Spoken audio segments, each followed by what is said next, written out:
Hello, everyone, and thanks for joining us today for another virtual medium format meetup. I am, as ever, your gracious host, Dan, speaking to you from the New York area, and glad to have you along with my friends and colleagues from around the world.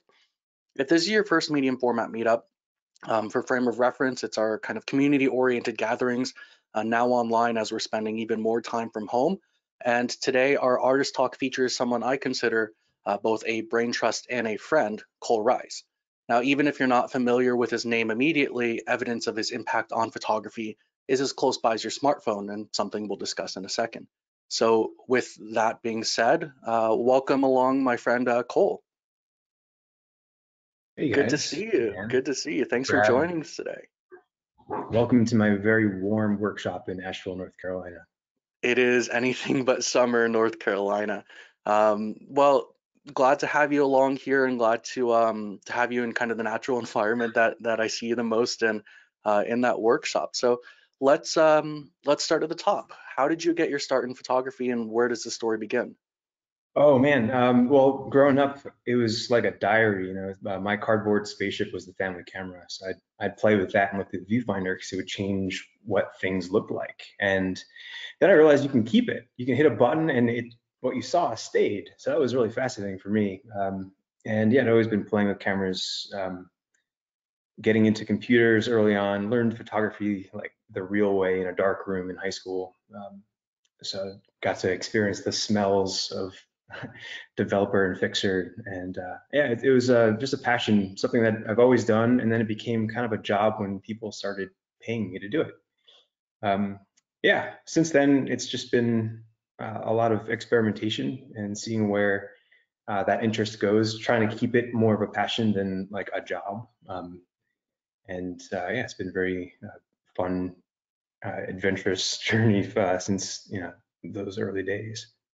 Definitely, and we can see both the evidence of passion both internally and externally, just with the effect that you've had on photography as a whole, but also things that we may not necessarily realize. So, one of the things that I find so interesting is kind of your previous life working in-house with brands. For example, you had a stint at Instagram creating filters for a second. Could you tell us a little about what that was? Yeah, it really helps to just cold email people.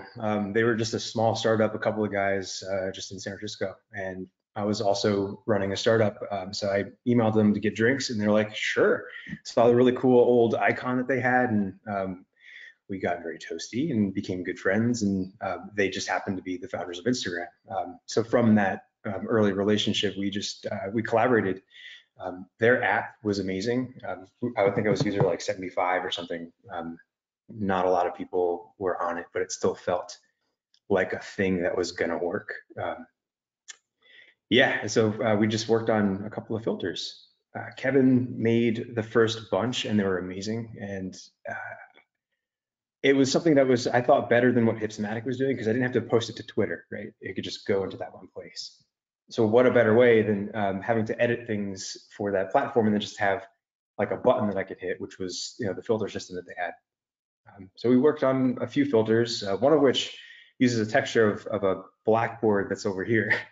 Super funny. So Hudson, I don't know, they're crazy filters. They were trying to make really like okay photos from a digital phone. I think they were like 2 megapixel at the time on my iPhone 3GS, look presentable. So the way to do that was to replicate old film stocks, to cover up the JPEG artifacting and compensate for their lack by just making it look a bit more nostalgic, which was the entire brand of Instagram early on, nostalgia.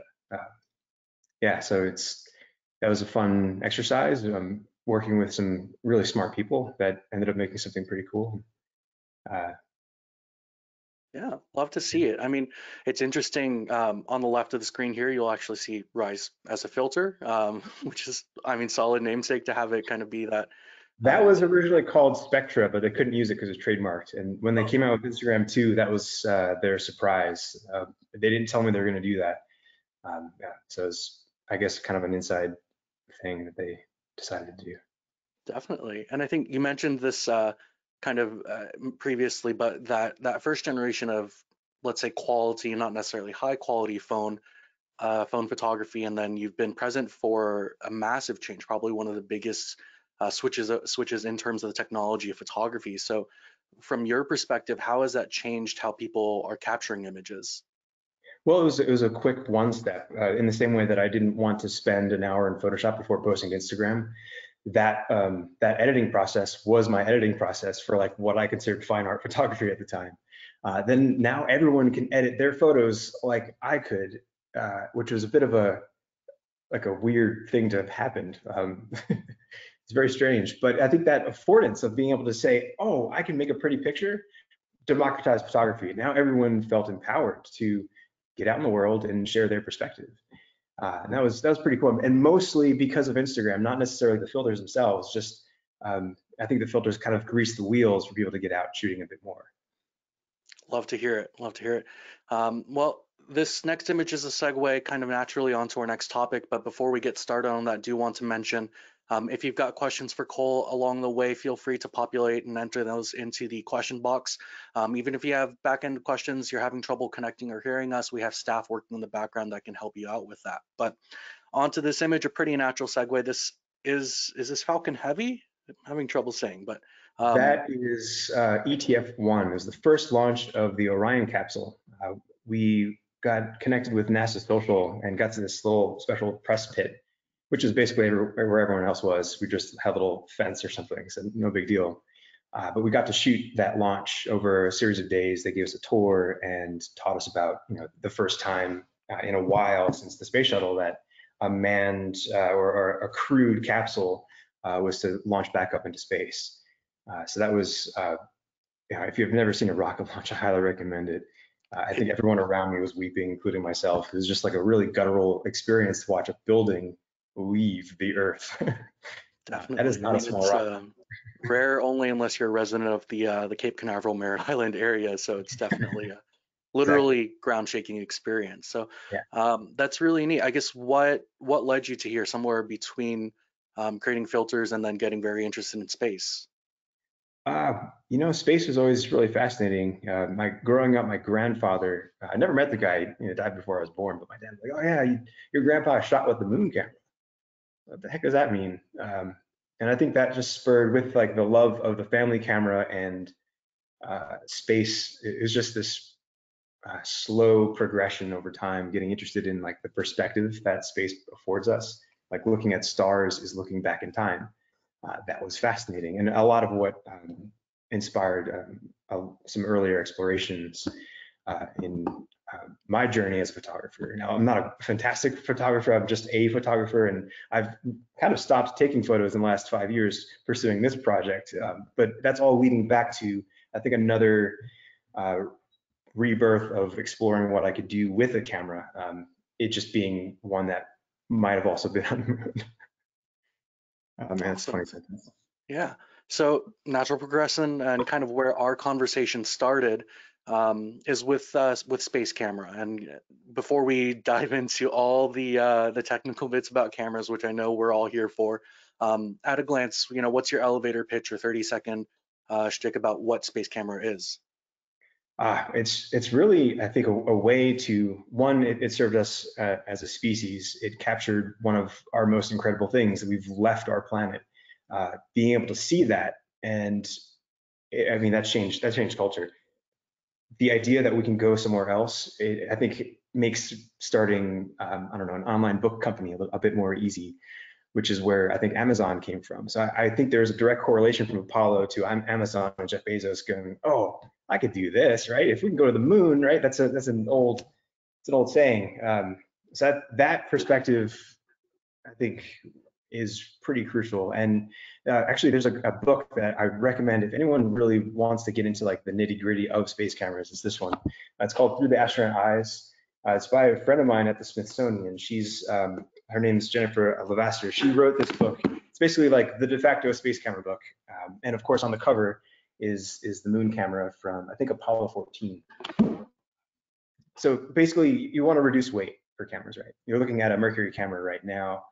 It's essentially the same thing as a regular 500C, but there's constraints. So I can't use my viewfinder in a tiny capsule, right? I have to look at this at a 90 be able to use it. So like, all right, just let's delete the viewfinder, get rid of the mirror, save a lot of weight there, and allow the astronaut to look down the barrel. Now, because Hasselblad is square format, it doesn't matter what orientation you hold the camera in, right? So they came up with this thing, which is what you're seeing on screen, essentially removing the viewfinder. There's no mirror inside, and they added a tiny little cold shoe. So the astronaut could, and this is Wally Schirra at the time, look down the barrel and photograph what he saw. Now, before that, we were shooting. This is the camera that actually went up right before. It's an old consumer camera with a giant magazine for a 35mm film, and it's really heavy. And in fact, the cold shoe from this camera was what they put on this camera, because it's just one guy modifying these things, because NASA was like, yeah, photography is a distraction, so let's focus on the mission. But they realized, hey, 35mm is okay, but a professional system, all the pros that are following these astronauts recommended Hasselblad because it's modular. You can shoot more frames, bigger frame. The data itself is far more usable. So that was, I think, why NASA over time favored Hasselblad, because of its high fidelity and its flexibility, because you can stop mid-roll, put another roll on, and carry on.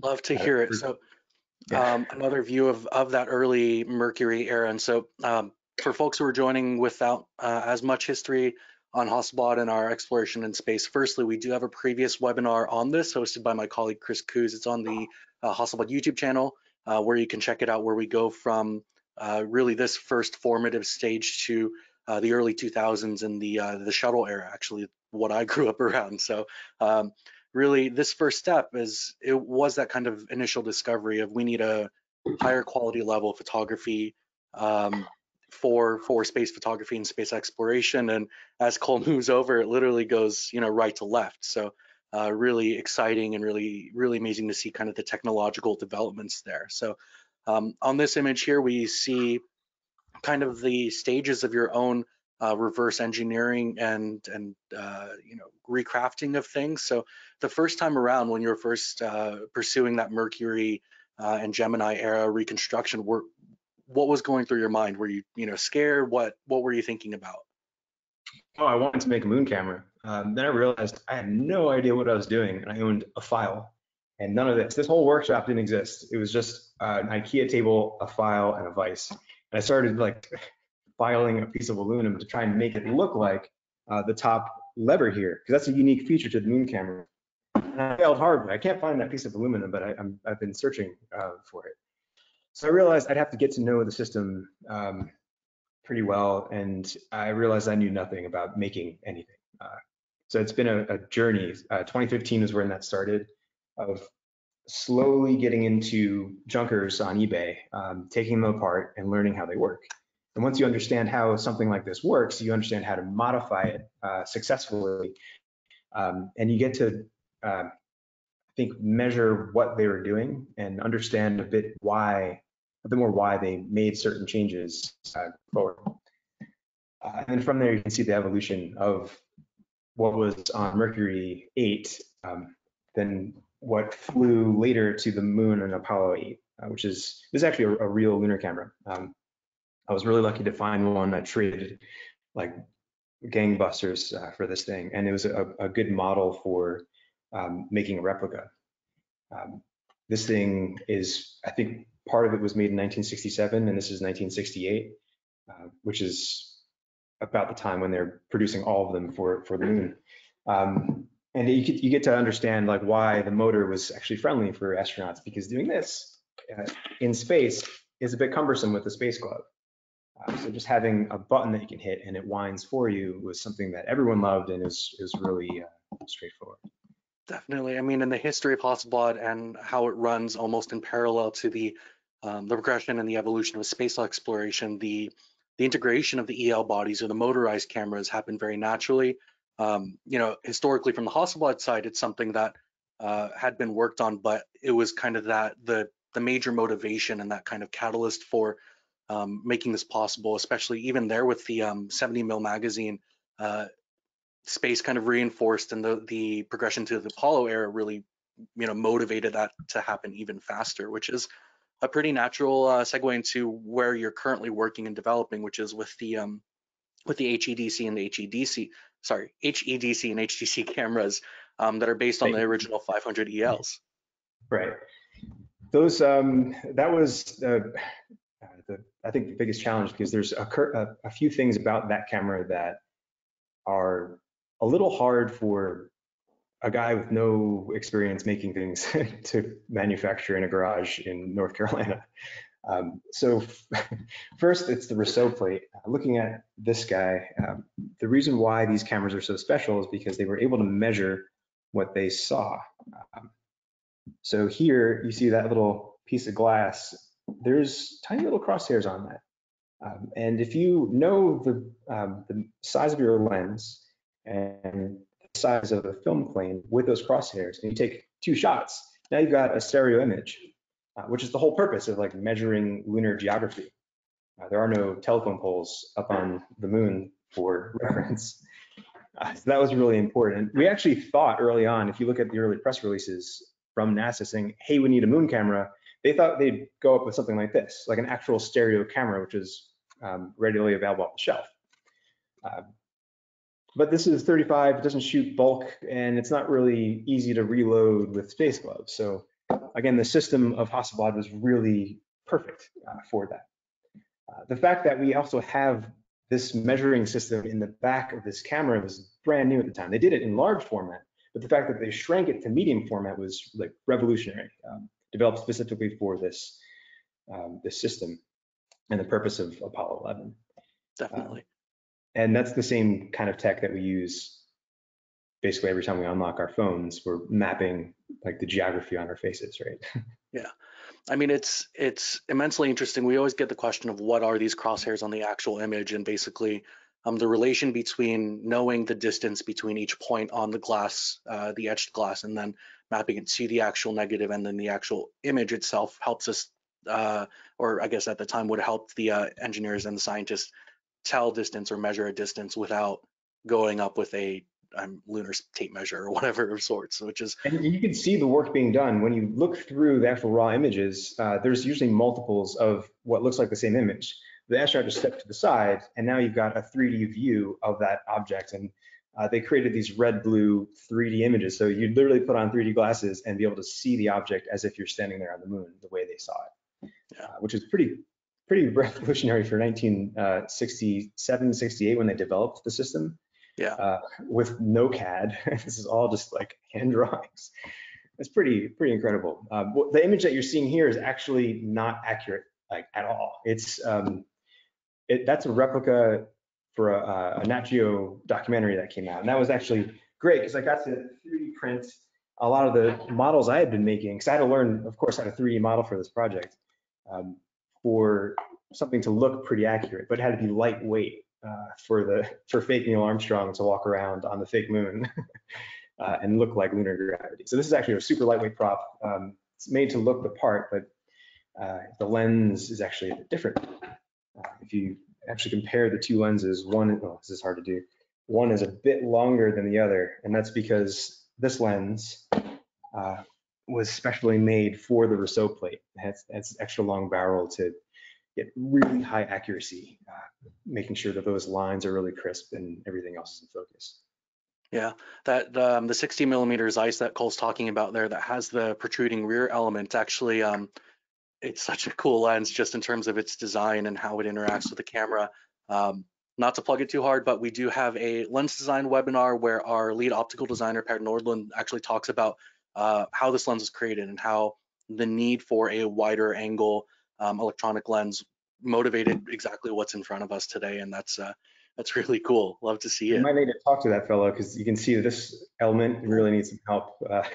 The fungus got this one, so I got this one pretty cheap, and I'm going to rescue this as a moon camera replica because otherwise it's just a really expensive paperweight.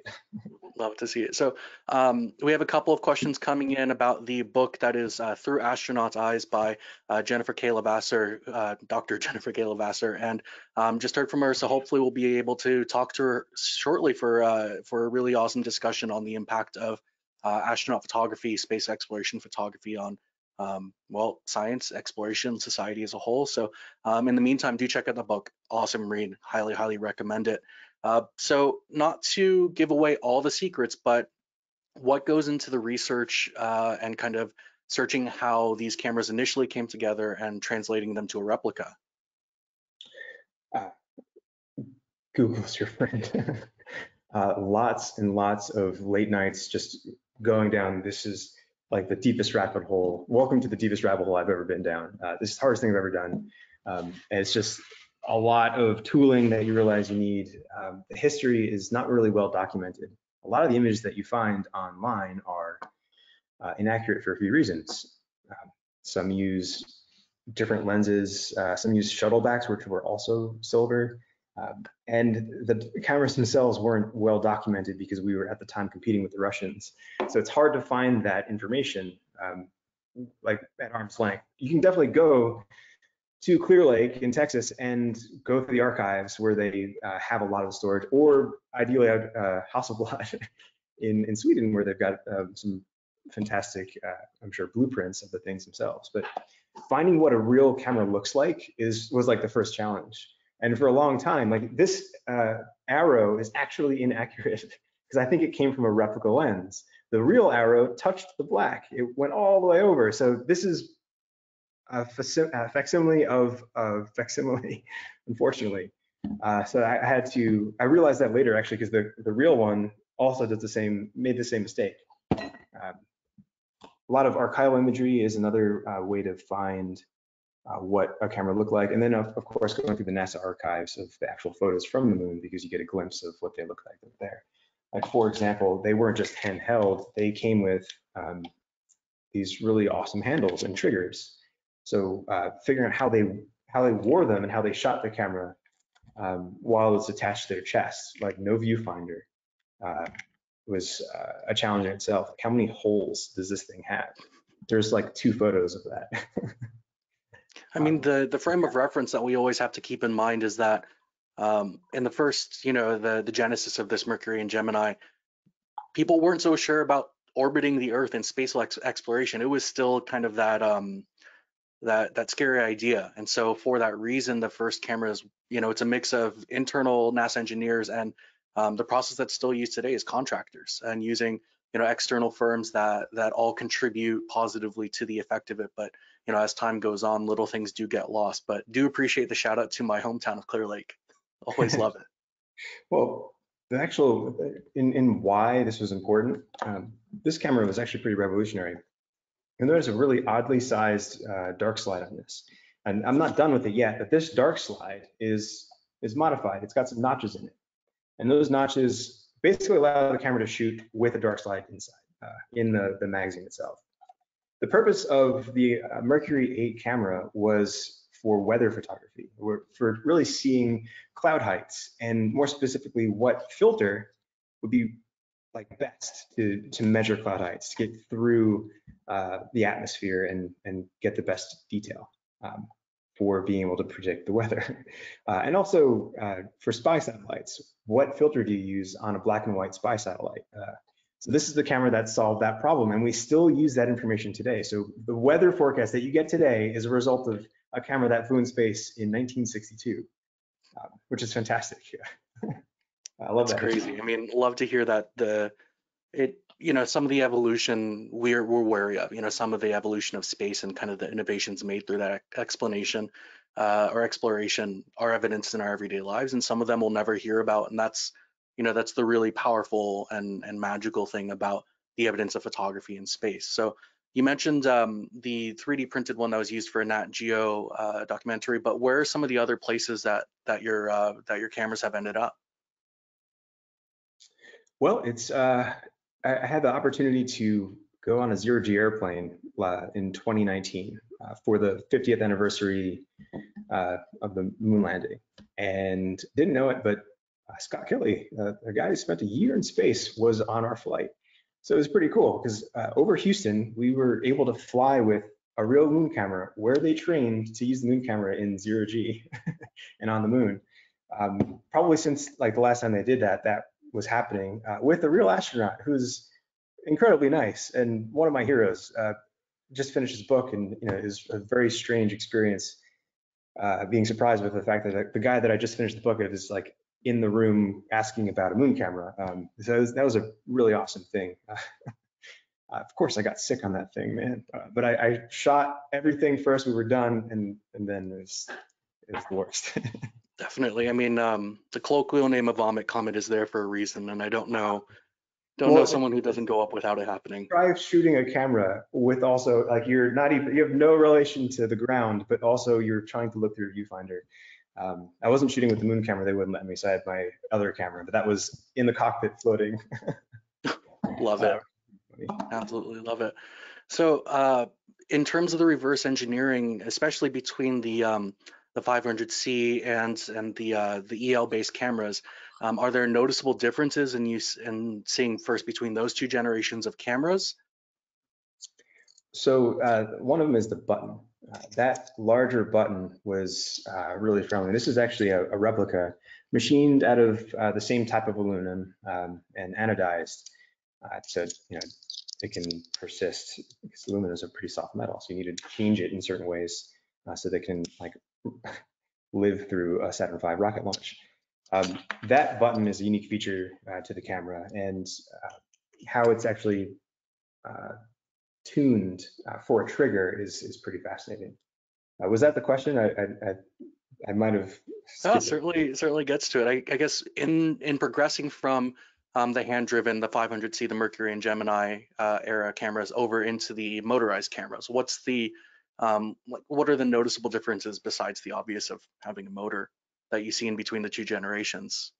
Well, the way you shot was a bit different. You didn't have to, of course, crank the camera so you could shoot quicker. And in that era, we had larger capacity magazines. So this magazine was developed at the request of NASA because they had been contracting with another company out in Los Angeles to modify their existing 12 frame backs to shoot like 70 frames or so. Yeah. So Hasselblad's like, how about 200?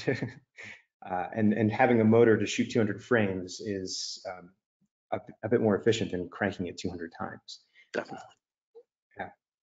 I mean, and the crossover evidence of it, Rizzo plate, for example, and then the 200 frame magazine, it's a development that would find its way into more, not necessarily consumer driven products for Hasselblad, but the 200 frame magazine, for instance, came into play when school photographers needed to photograph 200 kids. And so that collaboration and working together in many ways had its effect in more than we can imagine. And with the Rizzo plate, we would later in the 80s and 90s develop a camera called the MKW or MK70 and MKWE, which are metric cameras and used for surveying and mapping. But the tolerances and the level of precision needed, we as Hasselblad would have never been able to fully flesh out without kind of the collaboration we had with NASA and space exploration.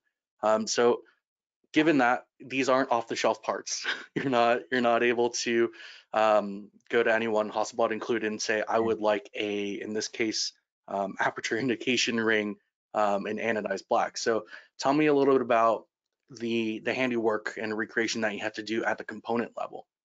So that aperture ring, I remember when that looked that good. I messed that one up. You can see there's a lot of damage.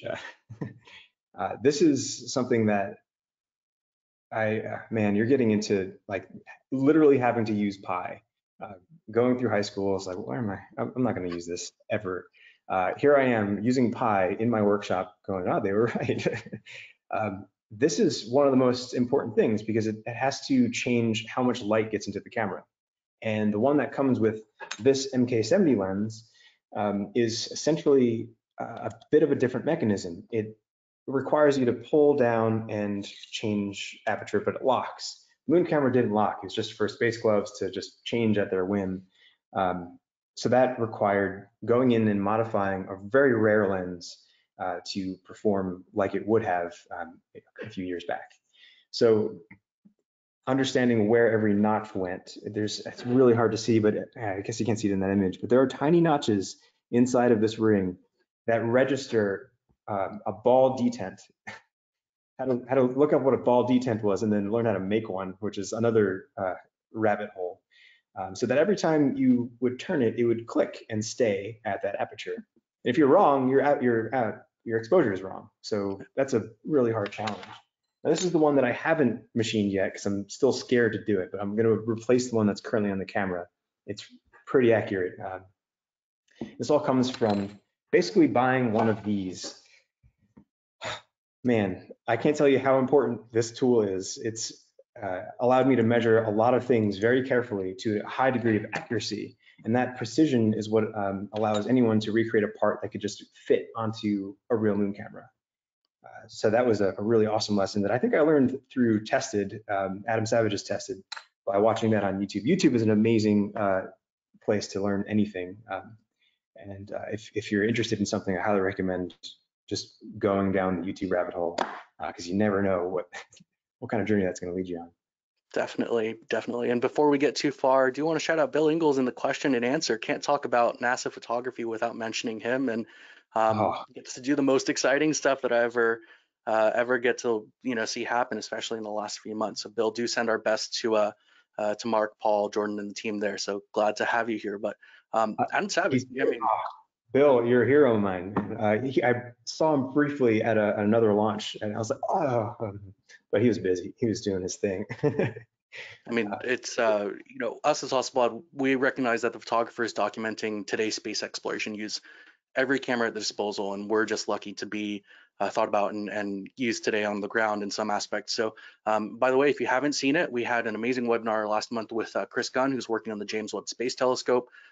Definitely exciting in the next year or two. So, do check that out on our YouTube channel. But moving on, we have this really cool picture of your workshop where you're joining us from, which is our second to last question. So folks, if you're in the audience and do want to ask a question, do continue dropping those in. We have a couple that we'll be discussing in a minute, but first question, having this perspective both from the technical and from the art side of photography, how do you think space exploration has impacted how we photograph on the ground?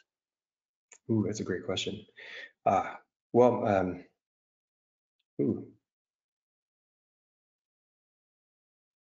It's hard to compare those two things. One is, I think, so here's an example. Earthrise, very famous photo, right? We shot that around the orbit of the moon. First time seeing our planet from that far with another celestial body in between. That was fascinating. And seeing how fragile that Earth was, I think, inspired a lot of people and inspired the environmentalist movement, saying, oh, we should probably take care of this ball that we're on, seeing it from that afar and that fragile.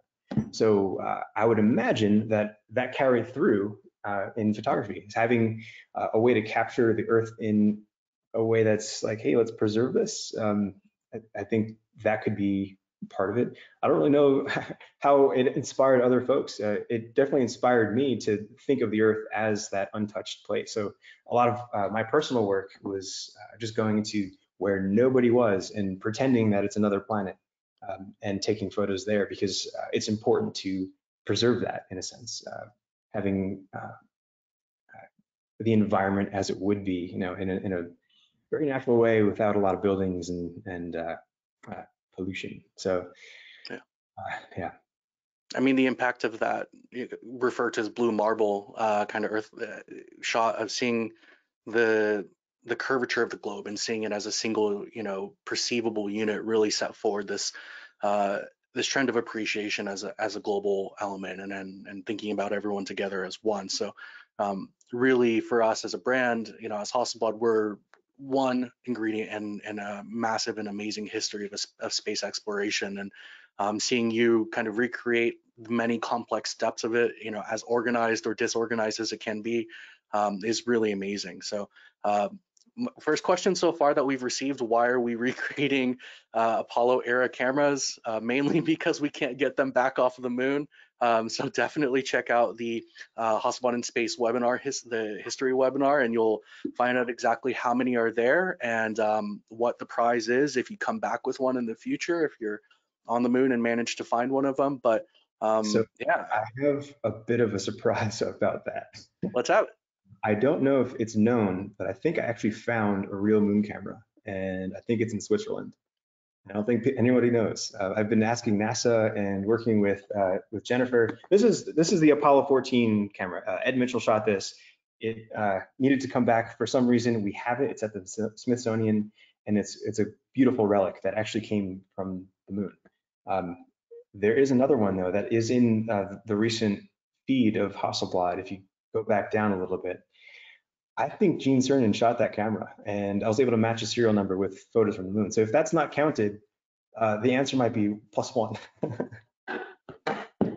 At this point, can neither confirm nor deny, but it is classic line. Our top folks are working on it and getting to it. And while we're talking about books, I really, again, love Through Astronaut's Eyes. Definitely give that book a read. Also, the Hasselblad Compendium talks at great length about both the history in space and camera technology and history. And we hope to have future sessions discussing both the history of Hasselblad and the history of space exploration. But right now, in this moment, when we're all at home and all spending a lot more time in our home offices or garage workshops, what are you, Kohlreis, doing to stay creative? Well, mostly learning and perfecting a few more processes that are required to make this thing as accurate as possible. One is the motor. The inside of this camera, if you actually look inside the housing, is redundant and very different. Redundant because you don't want to push a button and it not work. And also, they have to be sealed to the environment of the capsule. So the switches themselves are a bit different. I'm currently researching those and building a custom motor housing, which I've never done before and don't know if I can, but we'll find out. So it's I think slowly going through to bring that accuracy level up to a higher percentage if I can. Love to hear it. Well, before we jump to the audience questions, folks, do make sure to give Cole a follow on Instagram because he helped build it and it's worth it, at Kohlreis. And do check out spacecamera.co, more amazing images, and you can learn more about the replicas. And, if someone wants to buy a replica camera, how do they go about that? Well, I'm doing them as a series, mostly to help pay for tools. I'm about done with this series. There's like, I think 2 more that I'll probably make of that one. And yeah, you just email me. It's very slow because it's very important to get it right. If it's not right, then I don't know. You need to have that level of accuracy. This is good enough, I think, for a documentary if you're just looking at it from afar, but I can't shoot this and I want to create the same results. And in order to get that same fidelity, it has to be like spot on. So I'm working on a few backs right now. This is one in process. This is a command module back that is all black, no paint. It's raw anodized aluminum and a blackened steel that will shoot 200 frames like the real thing. So this has been an ongoing process that has taken longer with the pandemic. But yeah, it's a fantastic,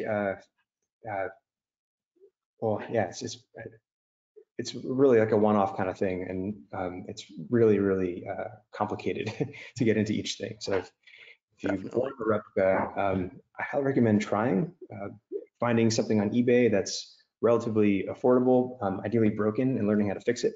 And then this is the first one I ever made.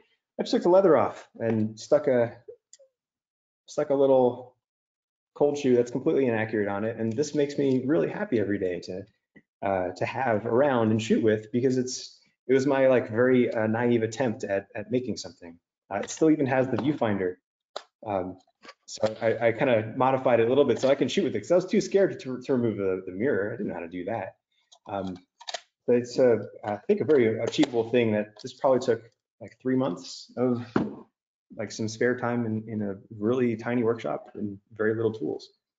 Love to hear it. You've certainly earned the admiration of of a lot of our technicians and engineers, many of which were around in the shuttle era and were involved with recertifying the 203S cameras. And they nerd out whenever we bring you up in conversation. So definitely doing some really, really amazing work. So let's jump on over to some of the questions. Last week on at Hasselblad from Instagram, we did float out Q&A. So if you don't follow us already, do give us a follow at Hasselblad.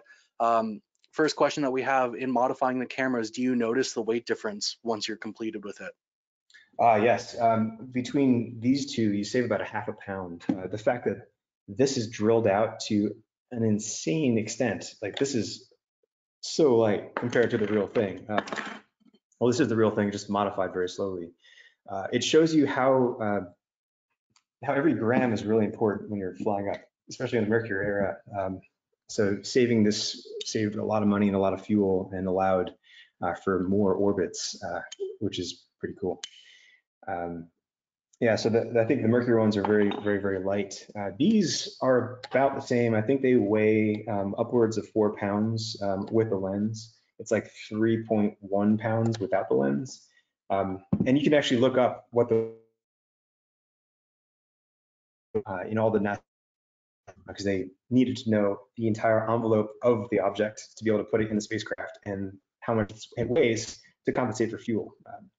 So that was, I think, educational. But yeah, the moon cameras themselves were a bit lighter without the mirrors, but not very noticeably. These are about the same. This is a shuttle era replica I'm currently working on. This is a real flown back that I found to accurately replicate the real thing.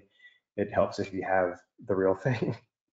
So this was bought a long time ago, and the rest of it is using basically like lunar camera tech, like this this hinge was something that made the shuttle camera important. And, but everything else is pretty much off the shelf, because they were pretty good at the time producing cameras that were highly accurate for the general public to buy.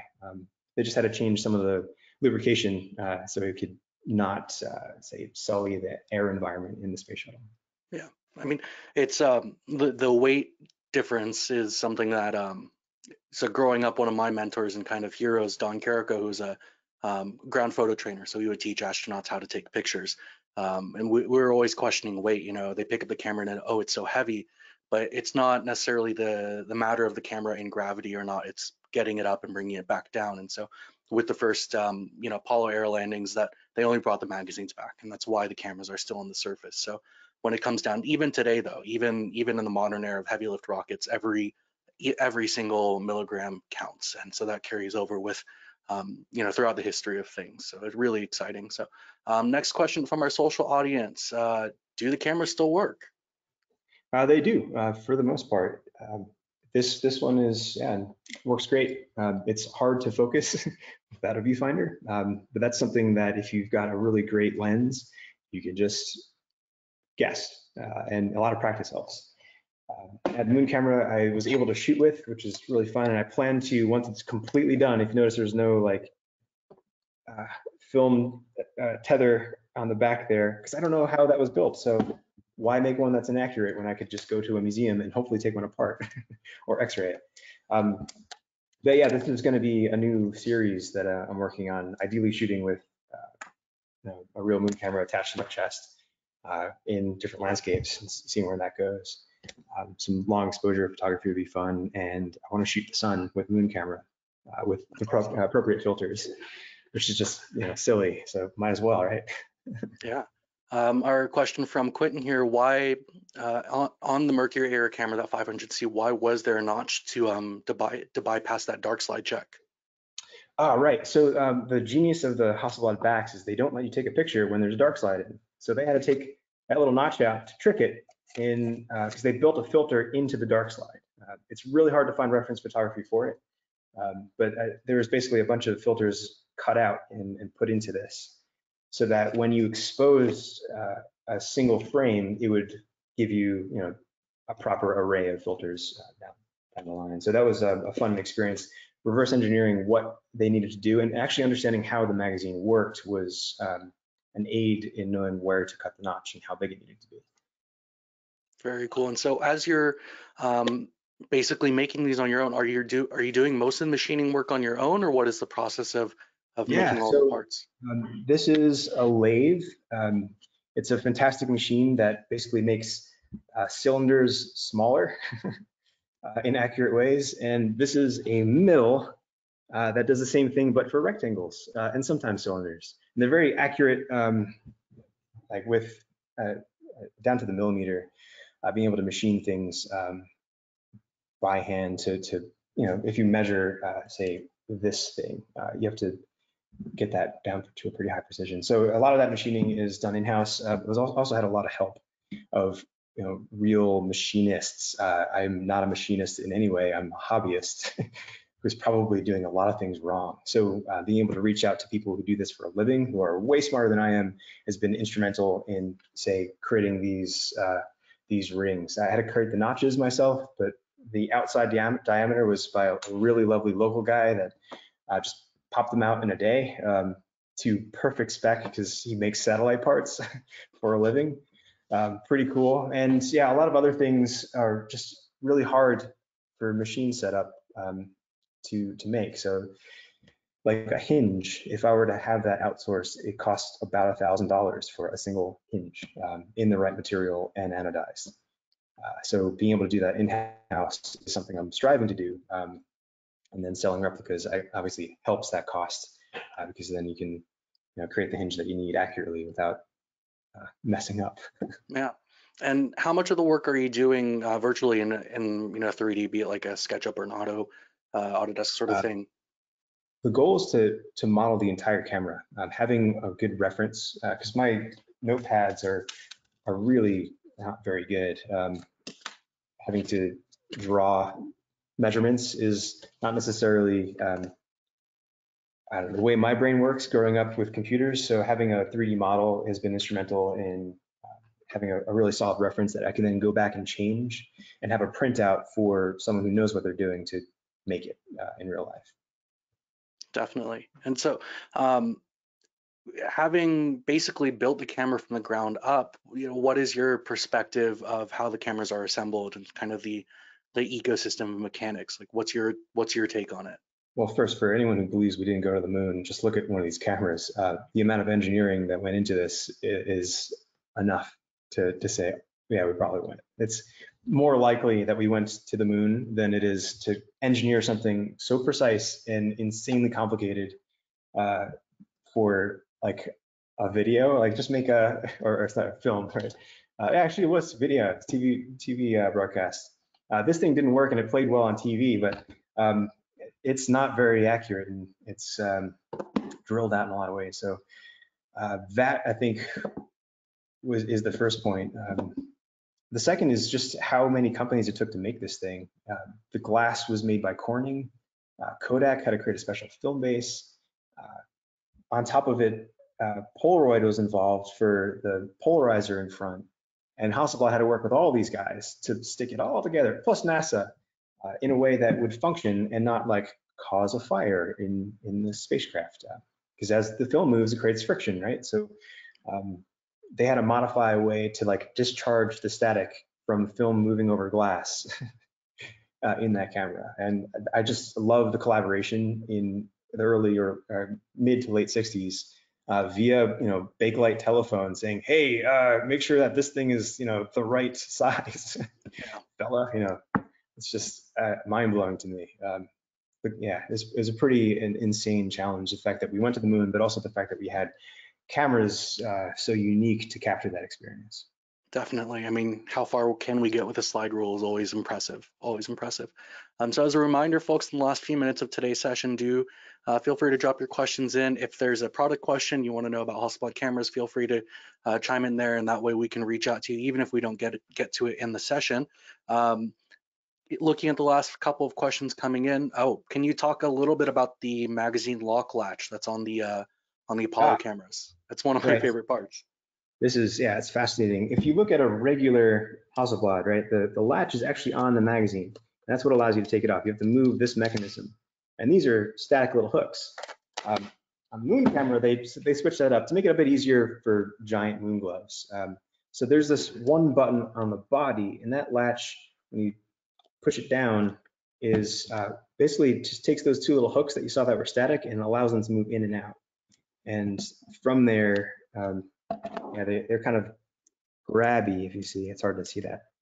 Yeah, they pull down. This is actually off of the production line. I happened to find an MK70 that was really beat up with one of these. So I think they fixed it with a real latch, and I was able to save it for this replica.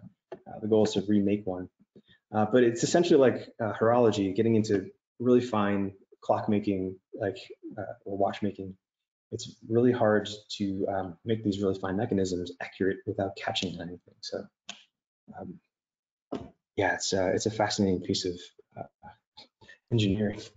I mean, that's just one of many benefits that we saw translate into that started with the need of tighter tolerances and having a very flat film plane and making sure that, as tight of the tolerances are on the consumer cameras, in space when you want the optimum image quality, um, evidence of that translating into the consumer cameras that we'd make definitely is really comes to translate in very tangible ways, which is really fantastic. So, well, folks, we're kind of at the bottom of the session here, so we'll go ahead and one more time do mention and follow Cole here on Instagram at ColeRise and spacecamera.co. If you have questions for him, you can reach out to him there.